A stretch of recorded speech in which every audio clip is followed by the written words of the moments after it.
how has the pandemic impacted how you're going to market? Well, sort of two things. First of all, we totally doubled down. We are considered an essential business, and yes, chocolate is an essential business. Um, and I think many of you will agree.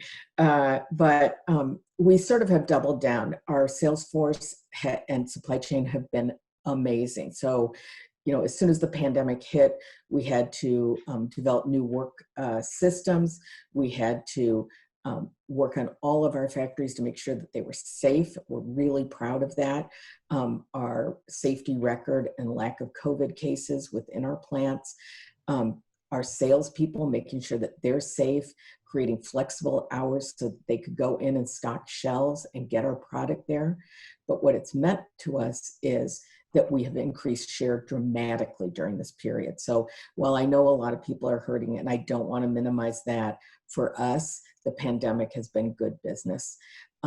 We've been able to get product to our consumers. Again, very proud of that. And it's been very good for us. We've increased share dramatically due to our processes, our ability to get product made and get product on shelf. As soon as the pandemic hit, and we were sent home fairly early in the process.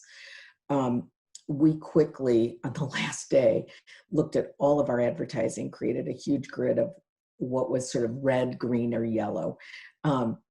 What made sense during this time, what should be taken off air. We felt really uncomfortable with spots that were in the Hershey campaign that were all about sharing for real. And it showed influencers out on a street handing out Hershey bars and hugging people, and it just felt wrong. So we pulled those ads off air immediately. We switched to other ads that were more product focused, and that worked well for us.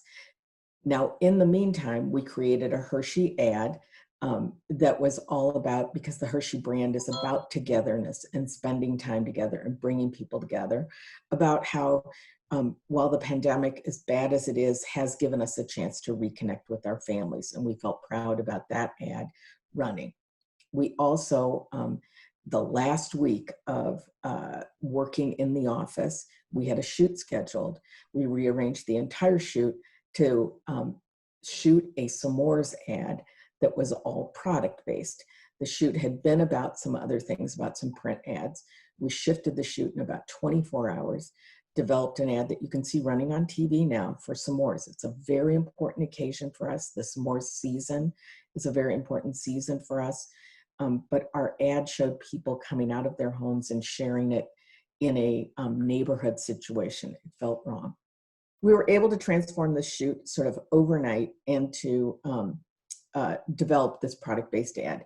It is working so well. It's unbelievable right now. S'mores is up dramatically, and we couldn't be happier. It was just very lucky that we were able to do that on the last week before we were sent home. Upon the arrival of the pandemic, how's that changed your media strategy? It hasn't. So because we are doing so well during this time, the only change in our media strategy really has been that we are planning to impressions versus dollar amount. And because the cost of media has come down so dramatically, we actually are saving a lot of media dollars towards the end of the year to see if we need them. And so we're planning to impressions, and it's caused us, and the cost per impression has come down dramatically. So we have savings. Again, we are not necessarily putting them to the bottom line. We're sort of waiting till third and fourth quarter to see, do we need additional spending during that time? We're highly dependent on seasons, and so both Easter and Halloween. So both those are changed dramatically because of the pandemic.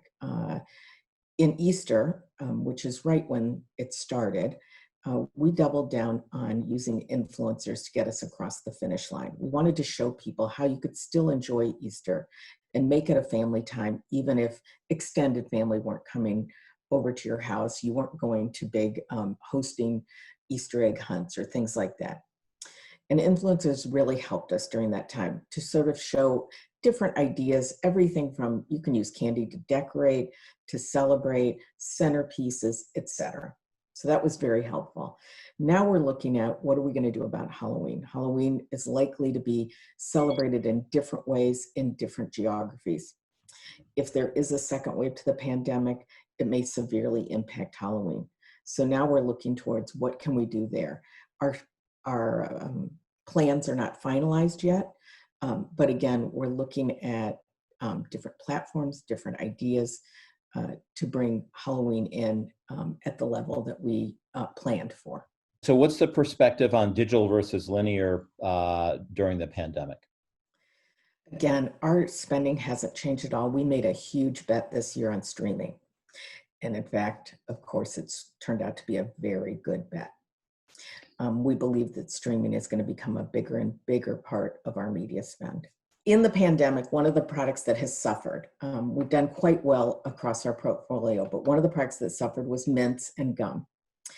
It turns out that when people are home, they don't really think they need fresh breath, or if they do, they go brush their teeth, not eat a mint or gum.